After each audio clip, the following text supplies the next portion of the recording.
right. Thank you, brother. Thank you for coming out. Thank you for having I'm me. here with Marcus Kowal. He's a Swedish-born martial artist, author, and activist with a multifaceted career spanning military service, professional fighting, entrepreneurship, and advocacy. He served in the Swedish Special Forces as an Army Ranger before transitioning to a distinguished career in martial arts. Kowal, Marcus, you've competed in elite levels across multiple disciplines, including MMA with Strikeforce, kickboxing with K1, and boxing in the Golden Gloves tournaments.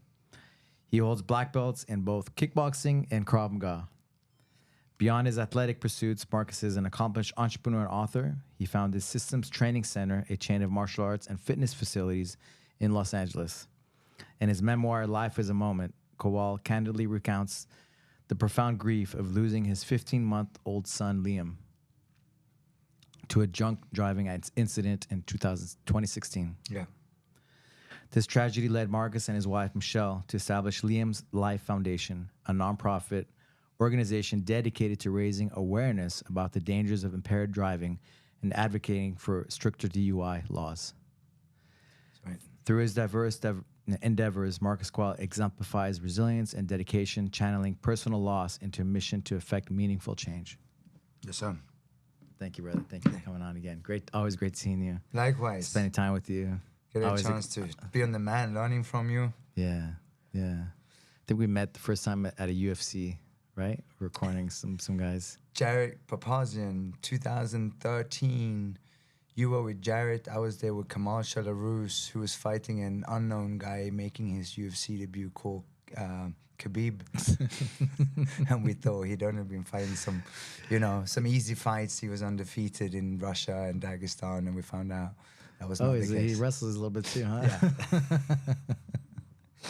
That's right. And I trained a lot with Jarrett, and obviously great guy. Yeah. Are you surprised of his career, Khabib's career? Yeah. And just, it's funny because that was his career, his debut, right? And Kamal had such high-level wrestling. Right. Iranian Olympic level wrestling. And I was the closest one with Anthony Hardonk to his weight. So I had to emulate what we could find on this guy, Khabib. And back then, especially the way he would shoot his singles. And I learned a lot of wrestling just having to try to shoot that way. Yeah. But having Kamal, sprawl on top of me, that was rough weeks of training, that's for sure. Yeah. Do you, all the caucuses, how many good fighters are coming out of there? Unbelievable. But it makes sense, right? Where it's like wrestling, MMA, right? Yeah, when you grow up now hard, jiu-jitsu coming on too. Yeah. And they grow up so hard, right? Like hard lifestyle, and then the intelligent people combined, of course, they make, whether it's boxing, whether it's MMA, like you said, jiu-jitsu, they're just very cerebral about their approach, very, very scientific to their approach when it comes to training, and it works. Yeah. Could you talk about, I'm looking at your shirt, Chasing Change, Liam's Life, Walk, Run, and you're doing open mats, you're doing, all these different, events, right? Yeah, unfortunately, 2016, right? Yeah. Your son, when you want to say what happened that day? Yeah. I'd been out fairly late the day before, and then I've been teaching in the morning, and I was gonna take Liam with a couple of our guys from the fight team. We were gonna go to this event, and he's gonna hang with us, and afternoon on a Saturday, and we're gonna go down to the to Manhattan Beach Fair, and I was gonna take a quick nap, and I woke up from hearing police and ambulance, the sirens, and I asked Mishel right away. I was like, "Where's Liam?" And she said, "Oh, my sister went to grab food with him." So she had him in a stroller. Her sister at the time was 15, and she then got nervous. She called the sister. Sister didn't pick up the phone, so she decided to go look for them. And while I'm waiting for them, I just had this eerie feeling the whole time. And then I hear someone shout, and it was our neighbor. And she's standing at the bottom by the stairs, and she's like, your son. And I ran out, and I saw the police cars, the ambulances further down the street, and I just left everything. I left the dogs. I just ran down there, and the first thing I saw was his stroller in two pieces, and then his little green frog that has become the logo for what we do, who his stuffed animal that he had with him and that I slept with every night. And you know, it's 2 dates: the 3rd of September when it happened, but then we went to the hospital. We thought he was gonna make it. We thought he was gonna survive because they told us on the way over there he's got a pulse, he's breathing on his own. And while we were in there, you know, they're telling us about the injuries. He's got broken ribs and his spleen's been damaged. How old was he at the time? 15 months. So as a fighter, you know, you hear these injuries and like, okay, he's going to be okay from that. Like that will heal, right? And then at one point they just all of a sudden switched. They were going to go do something and then said, no, we're going to take him in for a CAT scan. And we got called into a different room and they said, we don't think it's there. You know, we think there's so, and that's when I learned. We all know that you die when your heart stops, but you can actually be declared brain dead, which is not the same thing as being in a coma. But it takes 2 doctors to do that. So first you go through a bunch of tests, then you have to wait for 12 hours, then 2 doctors have to be present to declare someone brain dead. And those 12 hours, those 24 hours until he finally was then declared dead, it's something I wouldn't wish on my worst enemy.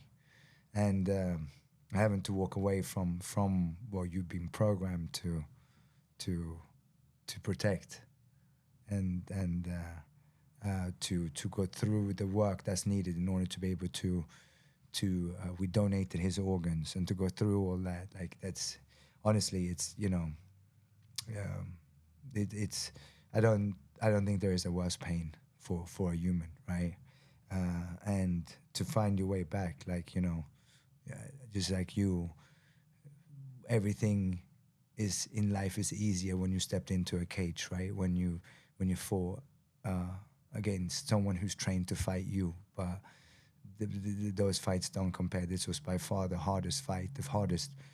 Physical pain isn't real pain. Mental pain is the worst of pains. And to find your way back from that, and then to say, you know, this is. I've learned so much. I've learned about grief. I've learned about mental health, depression, which is part of the work, right? Anxiety, things I've never experienced before. I've never had issues with mental health. I could always, you know, when someone told me, I can sympathize, but I couldn't relate to it.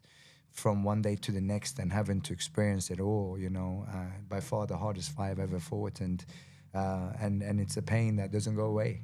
Like, you know, usually if you have physical pain, with time it heals, right? And this is a pain that will always be there. And then to decide that I didn't know how big of a problem drunk driving was in the United States. Yeah. It's the most amount of people per capita in the world that are killed are in the United States. No one comes close to it. Every 39th minute, someone is killed. It's the equivalent of a jumbo jet crashing every single week.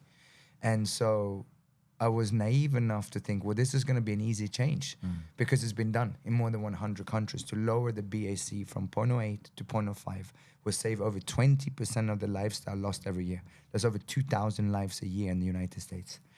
So just lowering it, and usually when you try to save lives in society, it costs society money. But here's something that costs American taxpayers over $120 billion a year. So it's a win-win-win situation. Right. Saves right? money. Saves money, saves lives. Saves lives, yeah. And we're just talking fatalities. That's not people that end up with brain damage, that end up, you know, in a wheelchair, for example. So I was naive enough to think that this is going to be an easy change, because it comes with so much statistics and so much science behind it. Right. And I was wrong. That's when I learned about American politics. And it's not about what makes sense and what's best for the people, unfortunately. The driver, the lady driving, like, it's just like, you know, because people have a vision of some young guy driving, right? But it's like, it's not, right? I was a 72-year-old woman in the middle of, and you know, as a martial artist, part of the reason why we do what we do is so we can protect ourselves and our loved ones and our families. You know, if someone had told me that a 72-year-old woman was going to take my son's life, I would have thought it was a joke. I would have laughed. And that's what happened, right? And my sister-in-law, who was 15 at the time, and she did everything right. She pressed the light. She was going to pick up food. and this woman blew through the traffic light, right, and stopped for a few seconds and then tried to take off, right, and then luckily Like hit and run. hit and run. And a few blocks further down, two good citizens followed her and blocked her in. But during the, manslaughter case that takes over a year, not once did she show any remorse, apologized, anything like that, right? And that's, if you're 72 years old and you drive drunk at 2:30 in the afternoon on a Saturday, clearly you most likely don't have a great relationship to alcohol. Clearly you're not a happy human being, right? But to me, it's hard for me to imagine a human who cannot, who has done what she had done, right? And not to turn to the family and say, I'm so sorry. And she was a mom herself. Wow. So, yeah. And that was on her first on her record, right? The drunk driving. She never drank. Well, presumably she had, right? Like, probably not her first time, but not sentenced, never arrested. Okay. Oh, okay. So that was okay. Yeah. And then so how did you deal with what did you go into from there? And as you know, as a business owner, me and my wife were doing everything, and I couldn't believe it when I thought it was, not that it was a joke, but like I couldn't believe it. I was like how does that happen? Yeah. Yeah. And then as I got more details from you, I was like, wow, that's it's like unimaginable, right? That's actually that somebody that even happened to, right? Yeah, and exactly, and I'm sure you have friends as well that unfortunately children with these sicknesses, diseases, accidents that you couldn't prevent. But in this case, Liam was a happy child who was loved every single day of his life, and he was healthy, and then it was cut short by someone's so disastrous decision to get behind the wheel, where it's like, it's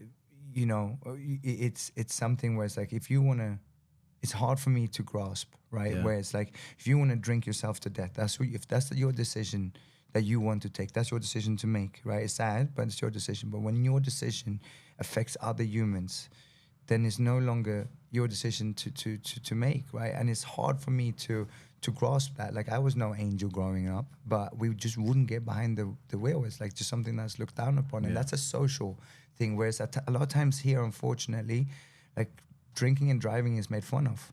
You can find it in movies, people, it's a funny thing, right? But there's nothing funny about it. Like, when you look at the statistics, when you look at the over 10,000 lives lost every single year, it's not fun. Yeah, and you've been trying to, you got a bill introduced, right? Yeah, to Liam's Law. Liam's Law. And it was killed. It was killed by the chair of the Public Safety Committee. And that's what I mean, where it's like, well, I'm presenting you with statistics. It's been done in more than 100 countries. We know it's going to reduce fatalities by over 20%. In California alone, lowering the blood alcohol. So from point, what was it? 0.08 to 0.05. So I speak a lot with law enforcement, and I'm out, and I'm actually going next week. I'm speaking to Santa Monica PD, and I always ask them when I go out, what's the legal BAC? And every police officer knows it's 0.08. But my follow-up question is, how many drinks is that? And even police officers don't know that for an average male of 170 pounds, that's 4 to 5 drinks. Wow. At 0.08, you're drunk. At 0.08, and you're handling a 2,000-pound vehicle that can drive very, very fast. And we know that when we know exactly, again, scientifically, we know what each 0.01 does to reaction time, decision making, and so on and so forth.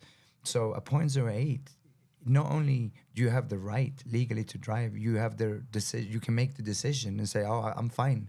But the problem with drinking is it gives you the liquor confidence, right? So every adult has had a friend where they have asked, like, "Hey, are you sure you're okay to drive?" And the answer is always the same. "Oh, yeah, I'm fine." To lower it to 0.05, 0.05, most people could probably have 2 glasses of wine with their dinner and be fine to be under 0.05. In my opinion, if you're going to have a single drink, then don't drive, right? Get an Uber, Lyft in today's society is so easy, right? And then you don't have to worry about it. But 0.05 is fairly high. In my opinion, again, you shouldn't have a single drink, but to that 0.03, and we know. And the United States knows. We know. So why? Because commercial drivers, the legal BSC is 0.05. If you're a pilot, it's 0. So we know. And now Utah was the first state. I was in Utah when it was introduced. Then the pandemic happened, so they didn't have statistics that were realistic. And now we had it as of last year, and 20.8 of the fatalities, they were down. And the opposition to us, because there is opposition, they were saying like oh, big beverage, right? Yeah, they were called the ABI, the American Beverage Institute, very fancy name, you know, but they actually just went out of business, which is great for us. But they were not just telling the alcohol industry, you need us to fight for you, but also tourism. So tourism in Utah were against lowering it. And now we see it. 1, fatalities are down, but 2, it had no effect on tourism. It had no effect on alcohol. In fact, there are many meta studies to show that if people are not driving, they're willing to stay out longer and drink more. So it's truly a win-win-win situation. You can never put profits over human life, right? Yeah. But even if you want to look in those manners, right, like it's still going to benefit you. Yeah, yeah. I mean, I don't know if it's true. I'm not around the whole world, but it seems like the trend for young people is they don't drink as much as they used to. It's true. That's very, very true. They're more into health and those kinds of things, wellness. And I'm out speaking. I've spoken to over 30,000 high school students, you know, and I usually go out in spring before prom, which is usually when they drive drunk for the first time. And a lot of times, you know, as a fighter, you know, it usually tends to be young males, the jocks, right? Feel that they're invincible. And even though I tell the same story as Mishel, my wife, or any mother who lost a child, they can relate more. They think it's cool with the fighting, right? But I never met with any resistance there. They get it. And like you said, they're more comfortable using Uber and Lyft, and they don't drink as much, and they tend to be more caring about their community as well. Yeah. The hardest ones to change is the older generation, where I've had people write to me and say, you know, oh, I actually drive better when I've been drinking because I'm more careful. I'm like, you don't get to decide that. Like, the science of what each BAC, 0.01 of BAC does, we know. That's not for you to decide. I mean, the numbers don't lie, right? No, they don't. I mean, why not change the law? That's good for everything across the board, right? Saves lives, saves money, does good, right? Main thing is it does good, right? Yeah, and so we had the bill killed. Only in the beautiful state of California can one man, who's the chair of the Public Safety Committee, not even let the bill be voted on. So you guys did all this work, got everything introduced, and the chair of the Public Safety Committee killed the bill without letting the rest of the board vote on it. How is that democracy? How's that? So, and, you know, might have had something to do with the $60,000 that he received in campaign contributions from the alcohol industry. Who knows? But I also realized, unfortunately, a lot of it is just whether it's misinformation or lack of information or knowledge. Yeah. So even when it didn't pass, we created a debate. And anytime you create a debate, you give room for education, right? So we now have the bill in 8 states. In the United States, and we reintroducing the bill in California again.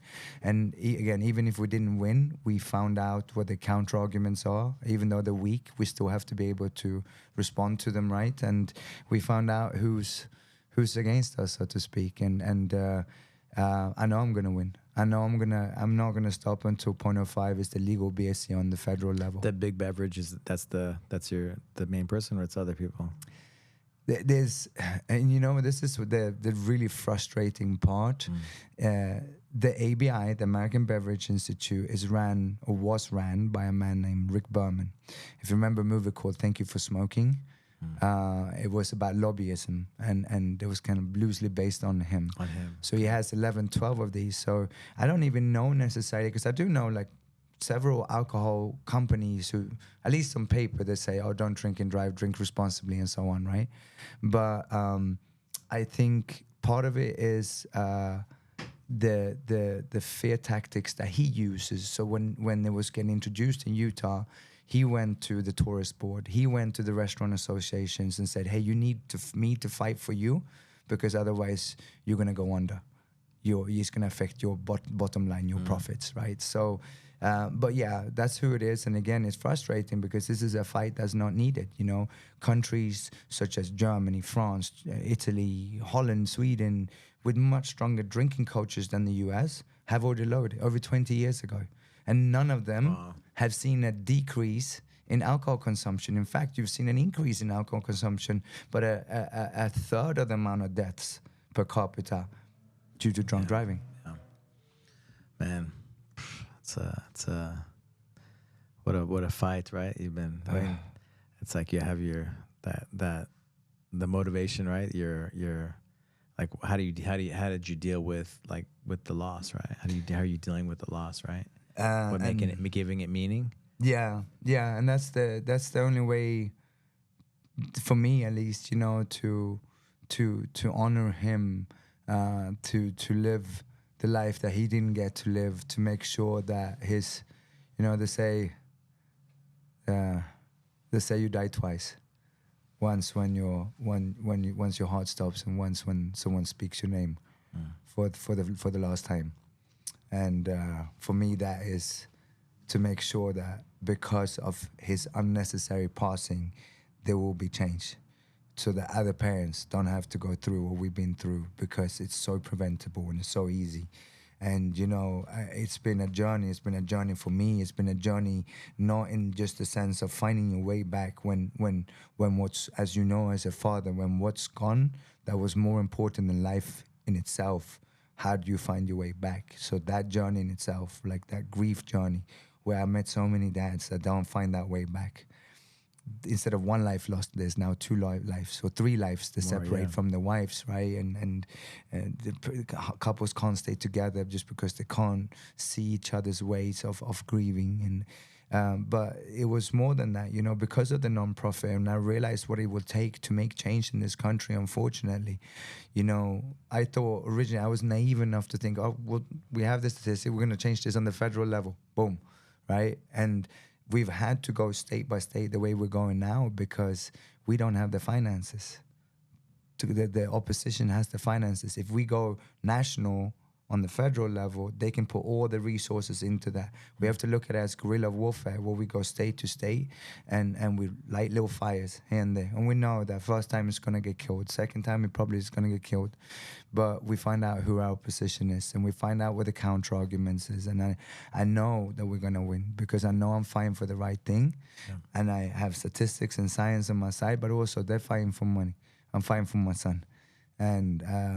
And I know that, except from guns, unfortunately, right? Like take a lot of children's lives in this country. Drunk driving is up there with it. It's nothing is easier, comes more documented, will save more lives than drunk driving, and lowering it. So, and that's why I've been doing the things I do. You know, from you mentioned, you know, open, like we did I set a world record doing jiu-jitsu for 24 hours. Ultra marathons. We just ran the LA marathon 3 weeks ago, barefoot. How many ultra marathons have you done? 4, I think so. I did. How many miles is an ultra marathon? So someone said... Depends, right? Depends on the one. Depends, but someone said, oh, anything longer than a marathon is an ultra. But I read somewhere that it's supposed to be 32 miles, 50 kilometers, right? 32 miles. So I've probably done 5. So I did the Grand Canyon rim to rim to rim. That was 52 miles. And then we did the backbone. That was 72 miles. And, you know, it's both to prove to the opposition and to myself, like, this is what I'm willing to do. And the Grand Canyon in 108 degrees of heat, like, it's one of the closest things to death I've ever done, right? And again, I'm willing to do it. You know, I had a hip replacement a little less than 2 years ago. Wow. And I just ran the LA Marathon 3 weeks ago, barefoot. Barefoot? And to show what you can come back from, whether it's, and that's nothing. The physical, like, yeah, it hurts. Like, yeah, it sucks, right? But compared to the mental journey and finding your way back to happiness, like, it's the most important fight I've ever fought. Yeah. You have your why, and you're unstoppable. Yes, sir. And that's why I know, like, you know, when you hear MMA fighters that talk, like, yeah, you got to have the comp. But I know that I will make .05, the federal BAC, a reality. And is it the only fight that you could argue, like technology, right? Like now you have Waymos and self-driving cars, but we're a good 10, 15 years away from that. There's many, you still many have thousands. like, you know, cell people on their cell phones, right? Yeah, that And too. then, but And that's it's something that's easily solvable, right? It is. And that's part of it, is like, even if that will solve it, the technology in itself, to me, it's more than that. It's your responsibility towards your community, right? Where again, if your decisions affect you, then go ahead, right? But as soon as it starts affecting others around you, it's not your decision to make. Like we gotta have those upstanders in society, and that's important. Yeah. So I think Kevin was like, from Australia. Marcus from Australia. I'm like, Australia? What are you talking about? From Sweden, right? Sweden, but I lived in England for many years because I said, mate. Yeah, Australia. And then he saw Andrea and Revive, right? Oh, and yeah. Started talking Swedish with each other. That's so cool. I had no idea. And yeah, she's and you said she's a boxer too. Does she still train? I think more jiu-jitsu now. Jiu-jitsu? Yeah. Oh, wow. Yeah, black belt jiu-jitsu. Oh, she's a black belt? Yeah, won a bunch of stuff already. Wow. Yeah. Well, when you have that mindset of being an athlete, right, and especially like wrestling or boxing, where like there's real pain involved, right, where then as long as, and you have the mindset and the training attitude, right, then you get good at anything. Yeah, that's it. How did you get into martial arts? For all the wrong reasons. Just to learn to fight better. I lived in England at the time, and English people love to fight. You started when you were a teenager? Teenager, I was 15. Okay. And so you grew up in, you were born in Sweden? I was born, I lived in Sweden until I was 15. Okay. And then moved to Birmingham, which is like Detroit over here. And then I went to school in Chelmsley Wood, which I just looked up actually, still ranked second most dangerous city in England. So very equivalent, I guess, South Central over here. And that's where I went to school. So, and English people love to fight, as you know, just it was just a lot of fights. I was a new kid in school, and so I would get into fights, and I wanted to learn to fight better. And got lucky. I got to train with Cash, the Flash Gill, who's a 5-time kickboxing world champion out of Birmingham. We got a lot of good fighters out of Manchester, Birmingham.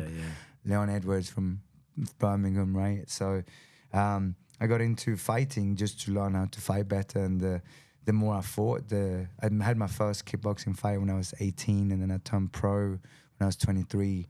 And I moved down to Mexico to improve my hands to box down Spanish. there. I'm like, how many languages does he speak? He speaks Spanish, fluent in Spanish. Right, fluent Spanish, Swedish, and then Norwegian, Danish are similar, like Portuguese, Spanish almost. But I work with a lot. I used to live in France as well, in Paris. I work with a lot of Norwegians and Danes, so I can speak their way of and then obviously Portuguese, being around Brazilians all the time.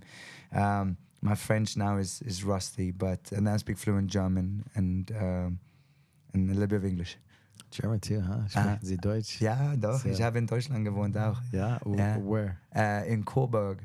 So, Oberfranken, little... Damn. Yeah, and I got lucky. I got to train with some of the national team members and the German national team members in kickboxing. Wow. And the national team coach, and Ferdinand Mack and Jürgen Schorn. And I'd say that's, there's a great... I do a lot of videos online, right, where I call out influencer. I never thought I'd be doing TikTok. Yeah. And I never thought I'd be doing TikTok, right, and YouTube. But it started with with Krav Maga and teaching self-defense, and I would see these videos, and I'm like, God damn, I'm like, that will get you killed. And so I started, and I poke fun at them at times, right, especially when they're completely unrealistic. But I get a lot of people that get really angry, and I've had death threats, and I say, I'm like, look, like, it's not my technique. I didn't invent it. I'm lucky. I've had some great coaches that taught me what works, right? And I'm trying to teach you. Your experience, right? Yeah. Come on. So, and I'm like, I always say, I'm like, hey, if I post a technique, and if you can send me a single video where it's done in a real combat, or come to my gym, and I'm not like challenging you to fight. I'm done fighting, right? But come prove it to me, and I'll make a video where I apologize. And so... till today, no one showed up. Yeah. Except Detroit Urban Survival, Dusty showed up. What's his name? Dusty? Dusty the clown. Detroit Dust. Detroit. I saw him show up at your gym. Yeah. And he's the only one that showed up. Props to him, but you know, every time when something wasn't working, I was like, it's because you're a fighter. Because you're more flexible. So is he real? Oh, he thinks it's real. He thinks it's real. Oh yeah. Like I thought it was like, you know, like what's his name, Master Ken? Master Ken. No, I thought so too. Master but no. Ken's just you know, it's like he's acting, right? Right. Master Ken is amazing, right? Like I love Master Ken. Master Ken's also been there. No, completely different. Detroit Urban Survival tactics. Damn, I thought it was. Oh no. Oh, wow. he fully believes it. Yeah. Does he teach? Who hires him? Or is it just the internet? Yeah. Okay. No one else. I'm actually heading to Detroit where he has a place. I've considered going there because he did some speaking afterwards. And I challenged him. I'm like, hey, you got 100 pounds on me. Whatever rules you want, I'll fight you. That would be the last fight. I'll do one more fight against Dusty the Clown. I would happily do that. So how did you get into the military? Like you're in martial arts, you know, grew up in, you know, did your teenage years and started boxing in England. Mm-hmm. And then how did you you went back to Sweden and enlisted into the military? Yeah, so if you live abroad and now actually you went to Mexico as well. I went to Mexico afterwards. So I did my first year of university in England. Okay. And then I took a year off and I joined the military. And so I did all the tests. And actually, it's long version is that's the reason why I'm in the United States too. My social is a military social here. I was supposed to join, and this is pre 9/11, and a lot of things happened. Mm-hmm. But so because I was in England, because I was studying at the time, there was no threat from the East. So I wouldn't have had to join if I didn't want to. I wanted to test myself. So I went, and then I did the tryouts, and then I did the tryouts to be able to go to with the Special Forces, Army Rangers, and I did it. I was there for 7 months, and then my goal was to join the UN, the United Nations Peace Corps, and go down. At the time, it was Yugoslavia, right? And the Bosnian War, and to go down there, and then I was injured. I got a knee in the back, and it sounds like, you know, cool, Special Forces, right? But we were playing a non-contact sport like floor hockey, and this guy was running, and he decided for some reason to jump over me. I was down on my knee, and I went to stand up, and so it was like a flying knee next to my spine. So it took me 2 months to get back to walking from that, and so I had honorary medical discharge, and that's when I moved to Paris, and it took me a long time. Like, it took me a while to be able to walk properly and so on. And then and then I went back to university, and the reason I came to the United States was to join the U.S. Army Rangers over here originally. Oh, wow. Yeah. And, you know, at the time with Afghanistan, I would have been fine to go down there and fight. It would have been, I'm glad today, like, there's been a few times in my life, like, things have happened, right, that didn't get me into it. And today, I'm very happy that I never got to see combat. You know, when I was young, I wanted to, you know, but I'm sure I know you have as well, you know, met so many that come back with the PTSD and at times you want. My dad, you know. Oh, really? Oh, yeah, of course. Yeah. He was a Green Beret in Vietnam. Oh, wow. Yeah. Oh, really? I didn't know that. PTSD is the rest of his life. Especially back then, right, when there really wasn't any like therapy and psychology, and like you came back, it's like, thanks for your service. Now you go deal with your demons, right? And it doesn't matter if it's, you know, the way I've dealt, and now I can see. It was hard for me to understand, but I'm very glad that I hadn't had to see combat, and I'm thankful for all soldiers that put everything on the line, right? It's even if you don't believe in some wars or don't agree with wars, you got to respect any fighter who fights for others. He didn't believe in that war. But he believed in USA, and and didn't feel right. He was actually he was from Germany. Oh, really? Yeah. After World War II. That's why you speak some German. We moved there when I was like 4. Oh, so that's right. Spending most of my childhood there. Yeah, Munich. Yeah, I was about 2 hours north of Munich. Yeah. Oh. So yeah, but he's just so grateful for the opportunities of being in America, being an American. Yeah, and the same with me, right? Like coming here, like, and that's the same when I see where there's immigration to here, or even to my home country, Sweden, right, where it's a lot of issues today, and it's like, you gotta be grateful, and you might have a different culture, right? Like different, and that's fine too. But you gotta be thankful. It's like you come into my house, you gotta follow the rules, right? And I think that's something that whether it's Europe or if it's the US, I think few things helps more, especially with who's the biggest threat, young males, right? And who takes care of them better than martial arts, right? Where you learn that it doesn't matter what religion you are, what ethnicity you are, what political party you belong to. We're all the same. We sweat the same sweat and we bleed the same blood. Yeah, yeah. How did you end up in Los Angeles? So I was living in Mexico at the time, and that's when I, was in contact with the U.S. military. It's a really long story, but I went to the U.S. I got my social through immigration. My social is that military social. Then 9/11 happened. I was still fine, and then that's right. Right. A long story short, it didn't end up happening because of things with immigrations at the time. Long story, but then I was like, well, my goal was to move to the US. That was my next 4 years planned. My goal was to join the military, then go into, CIA or FBI afterwards. And all of a sudden it's like, what do I do now? Why CIA? I've always, I was probably, especially being young, right?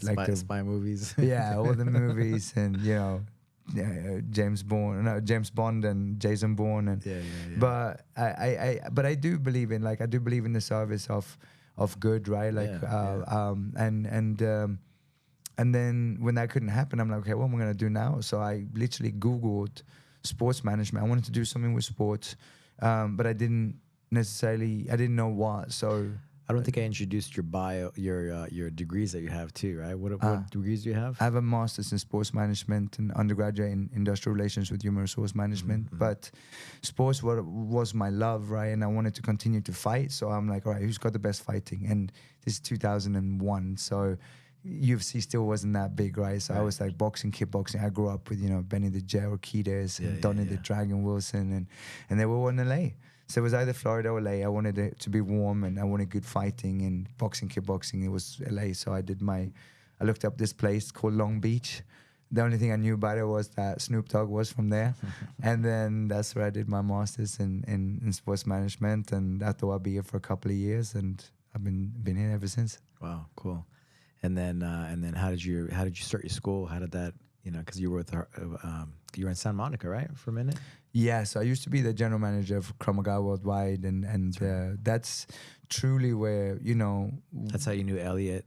Yeah, exactly. And I was there. I was the general manager for a long time, and I would fight. When Strikeforce came to LA, and we had our open workout at Krav Maga, and I wanted to open my own place because I wanted more of the fight. I was, self-defense at the time, especially that's what I was doing for work. My passion was fighting. I was still an active fighter, right? So, but over the years, so even systems, when we opened systems in 2013, we were the first gym in the South Bay with someone to go to the UFC. We had 5 or 6 guys go to the UFC. But as I became a father, as everything with being an activist, and now we have changed from being a fight gym to a martial arts gym, right? Where the whole family can train, where it's not intimidating to walk in, and it can still be intimidating for people, right? But and why?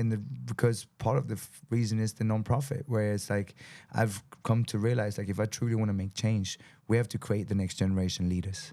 We have to teach people compassion and courage, right? To be an upstand and say, hey, this isn't okay, but also with other humans in mind, right? Like, and that's constantly the battle, right? Between our emotions, our empathy, and our rational thinking. Like, we want to include everyone, which is good, but we also have to be rational about it. Like, hey, we have to make decisions what's best for the whole group, not just for some, right? And I think martial arts does it better than anyone else. Character training, right? I think there's nothing like it. Yeah, and also when you're confident, right? When you believe in yourself, that's when you're calm. That's when you can hear the other person. I'm sure you see, especially martial artists and so on, like screaming back and forth on social media, and how many minds have been changed? Like none, right? You're not going to force your opinion down someone else's throat. But when you're confident, and I can hear your version, and I respect you as a human, no matter what religion you belong to, or what ethnicity, or what country, or who you vote for. We can talk about our differences and still respect each other. That's how you make change. Yeah. Right. You mentioned your social media. You're doing TikTok and you start Krav Maga and you blew up, right? Yeah, exactly. How do you think it affects like these kinds of things, like social media? Because all the kids are on, they're growing up with social media. Well, and that's a great question, and it's become so absolutist, right? Everything is like black and white, and nothing is, right? Like everything is in the gray zone.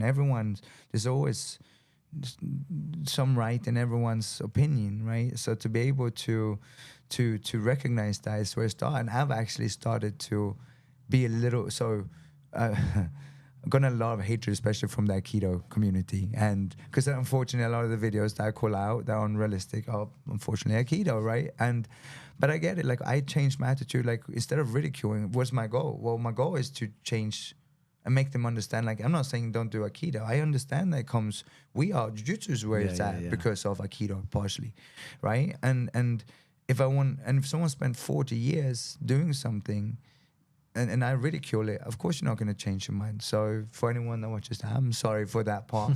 At the same time, it's important to understand, like, if you do Aikido, you can do it for many reasons, right? Community and culture and tradition and movement and so on. But if you're looking for self-defense, it's not going to be very functional. And it's important to understand the difference. So, social media has given people both, like, it brings out the best and the worst. Like, the truth is, I have a love-hate relationship too. I have to be honest. I hear you. Yeah. Because I have to, because with a non-profit and self-defense, if I truly want to teach it and to reach the masses, I have to be online. Yeah. But it brings out the toxicity and the stuff, like the things people say that I know you would never say. And I'm not talking like from a fighting perspective, but like, how can you say something so hurtful to another human? Would you say that in person? No. Yeah. So I think it's important, especially like, it's easy to say that the younger generation has it easier than us. And they do in some ways, but you're not comparing apples to apples, right? They have other things that are much harder. Like, if you were bullied as a kid, any child that's bullied, it's horrific, right? But when we were younger, like, you had to deal with your tormentor in school, and then you went home, at least you had the rest of the day. Mm-hmm. Now it continues because it's online. And it lives forever. If you did something embarrassing and someone caught you on camera, it lives in the Ethernet forever. Like, and as a child, like, that's, the only thing we can do is build stronger human beings. Yeah. Yeah, that's a good point. Yeah, the thing is it's on all day, every day. Doesn't go away.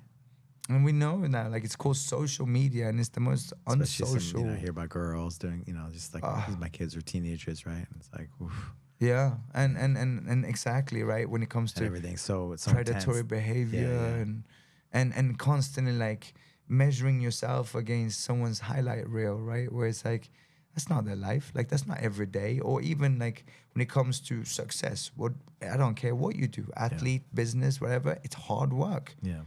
So when you see something on social media, you go, oh, I want that. But you haven't put in the work. You got to learn to put in the work.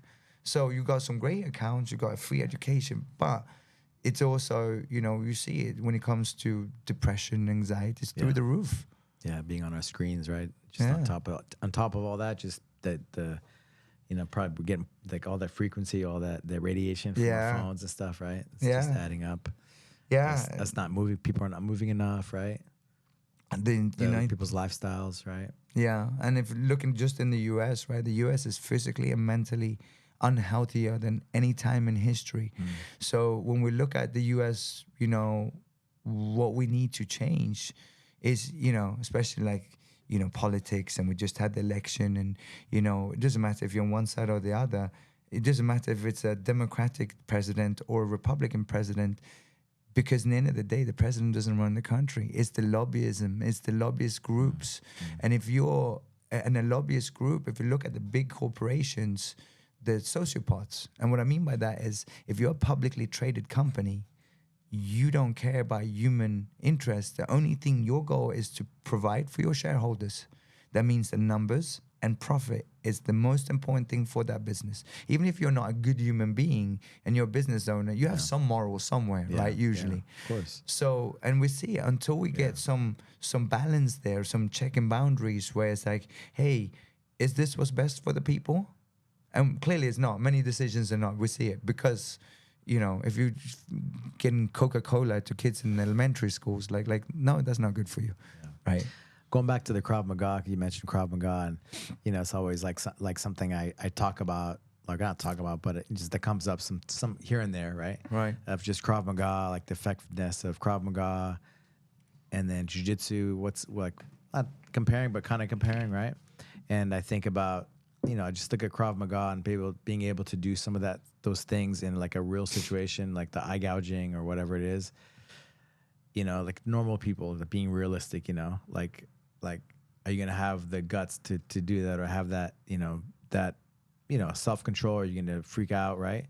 And then jiu-jitsu, right? We're not doing those kinds of things, but you're staying calm under pressure to be able to make the right decisions. And I've talked to a lot of people high level, like, you know, operators too in the military, this and that, and it just makes you just be able to handle stress like nothing else, and even not even fighting, but just being able to make the right decisions under stress.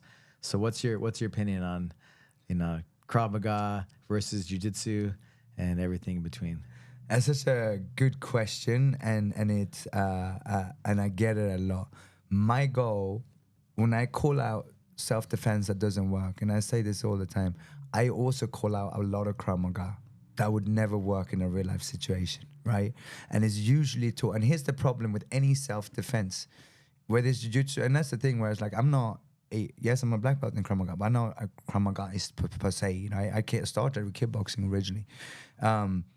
And because if you're in a military, you're in war, like maybe you're gonna be doing those kinds of things, and once you do a couple of those things, like maybe you could handle it like a military guy, right? Right, and But that's the of average, course, you know, family person, I don't know. no, and that's the thing where it's like Krav Maga should be self-defense, right? Where it's like, okay, just to be so. I talk about this a lot, and I see, you know, jiu-jitsu. So everything has pros and cons. In my opinion, someone who does Krav Maga, teaches Krav Maga, who's a Krav Maga instructor, in my opinion, for anyone to become an instructor with me, you need to be able to walk on the mat and do kickboxing, do jiu-jitsu. You don't have to be the best, but you have to be able to earn your respect. Have that awareness and in order to, for me, you don't have to be a control. professional fighter. But in my opinion, you've had to have one fight. Why? Because you will not understand what happens to you under true stress, right? When your fight-flight response kicks in, the name of it is your ASR, your acute stress response, right? When you see coaches like, all you got to do is this and all you got to do is that, it's like, when you say all you have to do is someone who's never been in a real fight, right? So I think Krav Maga, I love Krav Maga for a couple of reasons. One, obviously, is the self-defense. You look at the high levels, like how to deal with a gun. If I can reach the gun, and I do this test all the time, if I can reach the gun, I'll go for the gun. And it's important to remember, someone who pulls a gun on you and is close enough to, and I get this online a lot, like, oh, no one's going to be that close to you. I'm like, if you're a criminal, there's a great chance you'll be that close because you don't want to draw attention to what you're doing. So you are going to be close to the potential victim, right? Two, and then another thing that people like saying, you think you're quicker than my trigger finger, you think you're quicker than a bullet. No, I don't have to be. I have to be quicker than your action. My action has to be faster than your reaction, right? So, and of course, like you said, you have to have training. Comes to a gun or a knife, the hardest thing with a knife is not the defense in itself. The hardest thing with a knife is to move towards someone who's holding a knife in their hand. So, you know, Krav Maga to me is in many ways like the original mixed martial art. You should do jiu-jitsu. Jiu-jitsu is part of Krav Maga. That's a good point. Right? So That's a good point. And you have to, if you don't incorporate, that's the way. That is the way.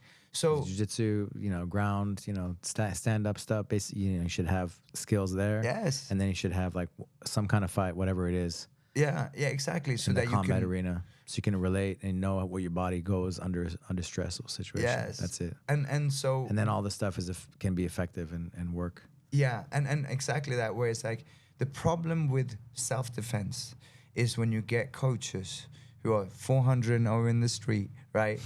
Jiu-jitsu, if you have a black belt around your waist, it takes 1 minute for someone to find out if you're a black belt. It doesn't mean you have to be a world champion, right? But you can know. Right. Same with kickboxing. You watch someone shadow box. You watch someone spar for a minute, like, I don't know what they're doing, right? And self-defense, you get these, like, someone from Detroit, right? Who's apparently this and that, right? Where it's like, so show me. with the internet and so on, where have you fought? Where do you have experience? And if you, again, even if you didn't fight, you could potentially be a great coach. Yeah.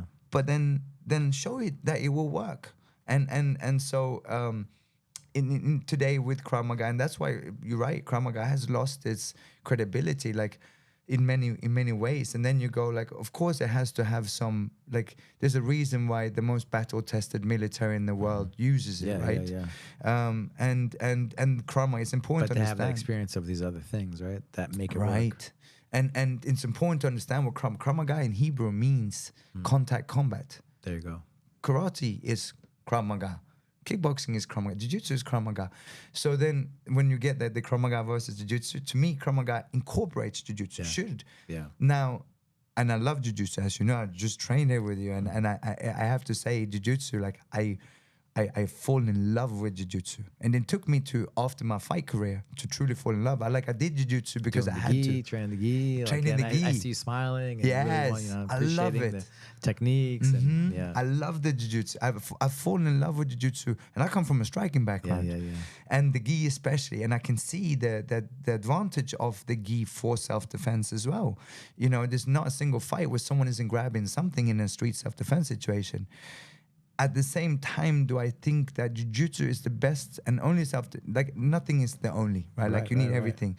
For women, I don't, because like pulling guard, for example, that's the last place you want to go. Like you want to get up and out of there, right? And you want to get out of the situation. Of course, and there was a case in Brazil, right? A black belt Jiu-Jitsu UFC fighter where she was attacked. I can't remember her name, and she did exactly what I wish every woman could do to a potential predator, right? But in the end of the day, the more you know, the better off you're gonna be, right? Like you learn some grappling, learn some striking. Even if you love jiu-jitsu and you don't do anything else, just learn some strikes, right? Just so that you can be better off in a self-defense situation. But yeah, for me, it's like Krav Maga, and if you look at the gym, it's like that's almost like the gateway. And a lot of times we hear gateway like as a bad thing into drugs, right? But like once you get into, because not everyone wants to learn fighting or MMA, it's intimidating. But everyone wants to know how to defend themselves. Yeah. So when you come in with the self-defense, then you go, wait, this was fun, and now I'm getting a little intrigued with Muay Thai, and now I want to do some jiu-jitsu. And all these other things make it a lifestyle. Yes. So that's the way in. So, and then jiu-jitsu is like that community, right? Like you could just sit after training and just talking and just like you spend, because every training session you get to test it against someone who's not giving you what you want. Yeah.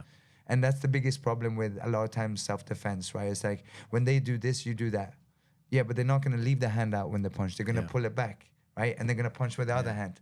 So that's the most important thing is battle test, pressure test, whatever you're training.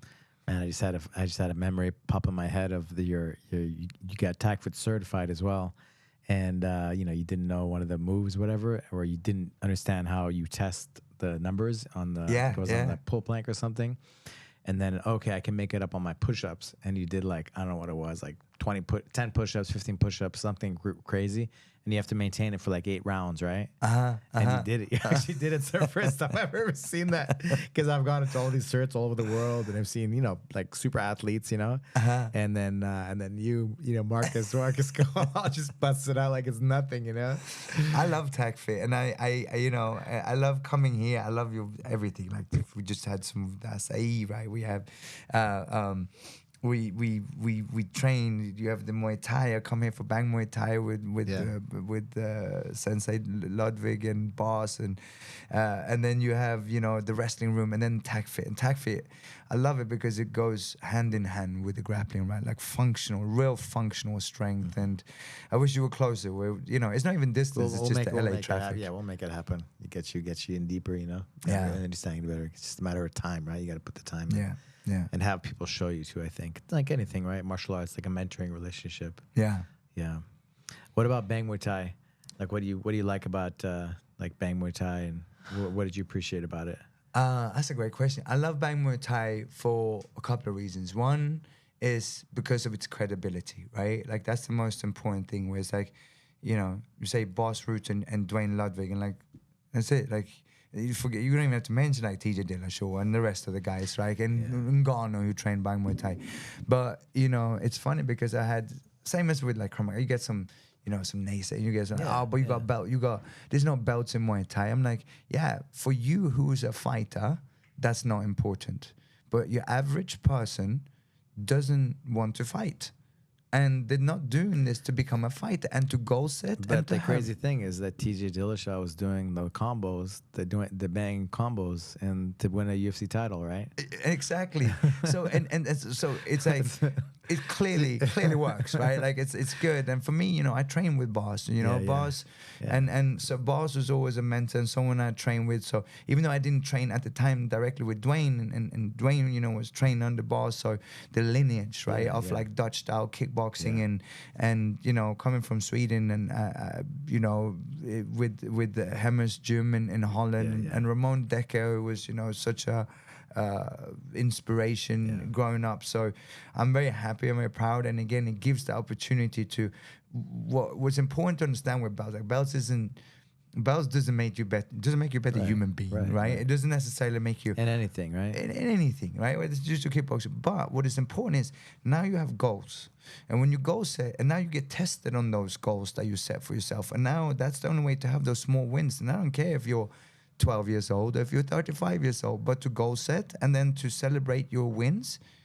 That's what life is about. Yeah. Like, of course, you need to set constantly new ways of challenging yourself. So, and I love the community that Coach Dwayne and Bang Muay Thai has created. So, and a way of taking, something that's legit and credible and that works clearly, and then combining it with community, right? Where we've had problems a lot of times with your fight gym. And then everyone, you walk in, and I grew up in that where it smells of Thai liniment and blood and sweat, right? And I like that, right? But I like it too, yeah. Right, because we grew up in that. Yeah. But most people don't. And they should also have the right, because we know that it helps with bullying. We know it's going to help domestic violence or a potential sexual assault situation. So why not give it better life, right? Better live life. Your life. Absolutely. Yeah. So life. Yeah, Bang Muay Thai and Jiu-Jitsu and in my opinion, like I do it all. I love it all. I love martial arts. So tell me about systems training. So centers. So it was, it's really interesting. My goal was originally to open 10 gyms in 10 years. And I feel like I'm a few years behind you always. Like I've gone through the tests and the trials and the good and the bad, right? And so, we had 4 gyms when we lost Liam, and then for 2 years, it was me, Mishel. And I know you guys are doing the same, right? Whereas we were physically present in the business, but we weren't mentally there. Like I didn't care, right? I was trying to find myself. I'm trying to put the pieces back together again, And at the end of, I think it was 2018. So going into 2019, we had 4 locations, right? They were not doing well. And I said to my wife, I said, either we turn them around or we just get out. Like we have to decide. And she said, let's turn them around. And in 2019, we turned all 4 locations around. Our 4th location being Encino that I purchased from you back in the days, right? So we had turned around, and we were really excited going into 2020 until March when the pandemic happened. But so we shut down 3 of the 4 locations, but it sounded worse than it was because we were between leases. We were renegotiating the leases, and they didn't want to give us any easements. I'm like, right, in that case, we're not going to continue because it's not worth it. We'll come back when I've studied enough history to know that pandemics don't last for 2 weeks. Like, this is going to take some time. And especially being here, right? Like, we were shut down for 15 months officially. I know we weren't both officially, right? We should have been shut down for 15 months. But it also went to show, right? Like, it doesn't matter where you are, like, but we learned a few things. One, how ill-prepared we are for a pandemic. How important physical condition and health is, and how important community is, right? Like, to be part of it. And what do you do to prisoners in jail? You put them in isolation. Them, yeah. So during that time is when we had an opportunity to change who we were, right? Like, so we developed our kids program, for example, and my kids were small then, right? So it was like, what do I want? What life skills do I want to give my children? So everything that we based on that kids program was based on that. So that has grown and that's become really good. And so the model is actually sounds terrible having to shut down 3 locations, and it did, as far as, you know, the community and the members, and having to tell them it sucked, and instructors and coaches, and being able to find a home for them, right? But now with the online and TikTok and YouTube and so on, where it's like, my message isn't just martial arts, right? It's the non-profit, it's self-defense, it's being a better human being, being a better version of yourself today than you were yesterday. So we are in the process, like, oh, we're going to open our second gym. We're doing good again, you know, we're in the right place and with much more structure and systems and so on. But that seems, we'll have to see, because it's so much work. Like, I'm a father first and foremost. Yeah, you have a mission. Yeah. So combining it. Yes, sir. Yeah. Well, man, I've always been a fan of you. Likewise. You're a great fighter, great person, human. And I'm always cheering for you. Everything you do, anything you're about, I'm with it. And appreciate your support as well, and everything that I've always kind of been doing. It seems like we're always seeing each other for these different events. Yeah. And Liam's Life Foundation. I'm always here if I can support in anything. Thank you. Please let me know. Let us know. And did we miss anything that you wanted to mention? So if you're Californian, you know, 0.05 is going to become a reality here, and it's going to save, you know, we lose about 1,300 lives in California. 1,300? Yeah. Wow. Yeah. 1,300, you know, every year. So that's 260 Californian lives. Californian taxpayers pay over $20 billion in drunk driving related costs. So follow Liam's life. So when the bill is in there, it's important to remember that even though it's very easy at times to be like, talk about politicians, it's important to remember that politicians respond, they answer to us, not the other way around. So when the bill gets reintroduced, which it will soon, contact your local politicians, call them, send an email, and go to liamslife.org, and there will be ways to be part of that, right? To be part of saving lives, because 66% of the US population will at some point be affected by drunk driving. Those are insane numbers. Let's end it once and for all. Yeah, love it. How can people find you? On Instagram, Mac, M-A-C, Kowal, K-O-W-A-L. And then Liam's Life is Remember Liam's Life. Remember Liam's Life on Instagram. And then for self-defense, your Krav Maga guys up there. And, you know, it's crazy because lately it's been, you know, a little bit political with everything going on in the world. And I'm like, hey, I'm here to teach self-defense to everyone. You know, everyone deserves the right to know how to defend themselves. Everyone deserves to walk in peace. And that's the goal. Thank you, brother. Thank you for all that you do. Thank you.